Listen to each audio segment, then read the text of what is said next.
Hey there, music fans. Welcome back to the Real Music Observer. My name is Dave, observing real music in real time for real people just like you right there and me right here. Mick Jones is in one of the latest editions of Billboard magazine talking about the 40th anniversary of the band Foreigner. And in that interview, he says some things that kind of piss me off. And see, again, this is an opinion channel. This isn't just, let's kumbaya all day. Here's an excerpt from the interview, and I'll discuss it, and then, of course, you can blast me later. It was a little bit of the beginning of the unraveling. This is Mick Jones talking. It's funny, when you're experiencing all these things, sometimes you just lose sight of the main thing, which in our case was music. Gradually, it chipped away at the core. It chipped away a bit of the relationship Lou and I had. And then he pretty much left the band in 1990, taking his voice with him, the one that I cultivated over a period of 10 years. Okay, so Mick, let's make a couple things clear. Lou Gramm was in a real rock band called Black Sheep before he joined Foreigner. Okay, Lou Gramm was scheduled to open up for the band Kiss, who were the biggest thing on the planet back when Black Sheep was debuting, and unfortunately, due to an accident, a freak accident where their equipment vehicle slid off the New York State Thruway and literally destroyed all of their equipment, Black Sheep may have been going places on their own. But they got dumped from the tour, and they didn't have money to replace anything, and needless to say, that was the end of Black Sheep.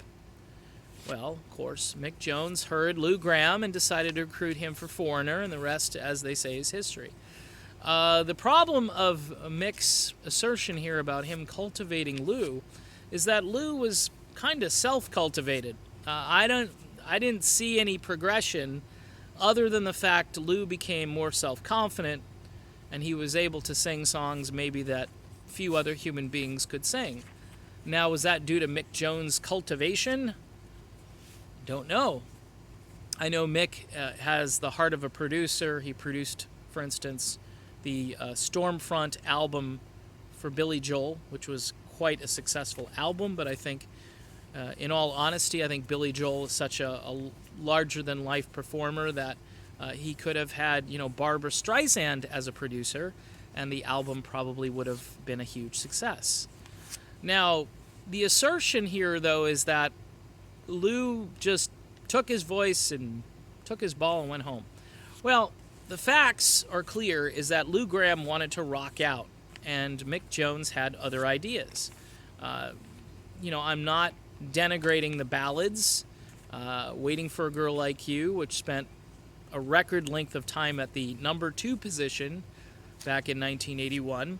And, of course, I Want to Know What Love Is, and I Don't Want to Live Without Your Love. I think the third ballad might have been the straw that broke the camel's back, because Lou's live set doesn't include that song, for instance, and probably an easy song for him to sing these days. Haven't heard it. I think musical taste and musical vision were colliding, and Lou wanted to be in a rock band again, a real rockin' band. Hence, his solo work, which is mostly up-tempo rockin' stuff, Ready or Not comes to mind, Midnight Blue, which is probably one of the best songs Lou has ever sung, in and out of Foreigner, just clearly has a hook and a riff a mile wide, and just one of the great songs that Lou has recorded. And then on his next album, he sings the incredibly difficult tune Just Between You and Me, where I always make reference to that song. It's not the April Wine tune, it's Lou, look it up. He goes up a couple of octaves higher than is necessary, and just shows everybody in the world why in my top 10 he's at number 2 all time. Of course, in his prime. Unfortunately, Lou has had some health issues and aged a bit, but he is still a great singer and deserves so much more than I think he's getting as far as recognition. Now, getting back to this point of cultivation here, I don't see it. I see a guy who's a producer. He may tell someone to sing it this way or sing it that way. Mick Jones is a singer, but not a great singer. He does sing on Star Rider. If you know that Foreigner tune, that's Mick Jones. And he had a solo album which had one minor 1980s hit on it. Can't remember the song. Something about hold ya, I want to hold ya, something like that. I'd have to look it up to remember it. So-so tune, nice pop tune, but that's the direction Mick Jones really wanted to go, and Lou wanted to rock out. And the culmination of that was Lou leaving Foreigner and joining up with a band called Shadow King. Bruce Turgeon, Vivian Campbell, who now plays guitar for Def Leppard. This was a supergroup, and the record label didn't do anything to help. The promotions and marketing were all sort of not really there. And I guess a lot of the record execs and radio types just couldn't get over the fact that Lou Gramm was in another band, and they just wouldn't accept it. He had to be in Foreigner, hence he did go back with Foreigner and do another album with Foreigner. I won't say it's a bad album. It sounds like Foreigner, but it almost sounds like an adult contemporary album, and Lou probably begrudgingly went back there. And then, of course, the brain tumor, the surgery, all that stuff happens later, and we could do another video about all the stuff that's transpired since, and someday we'll cover all of those topics in more detail. But I'm here to tell you, Lou Gramm does not need cultivation, or didn't need it. He had been thoroughly cultivated, and to suggest that somehow Lou's vocals were somehow made better by Mick Jones, I think is pushing the envelope here a little bit. If you want to say you're a great producer, or if you want to say you're getting more out of Lou Gramm based on how you're asking him to sing, that's different. But cultivating kind of suggests that you really weren't that great of a singer, but I really turned you into a great singer. Listen to Foreigner's first album and tell me Cold as Ice isn't sung to perfection.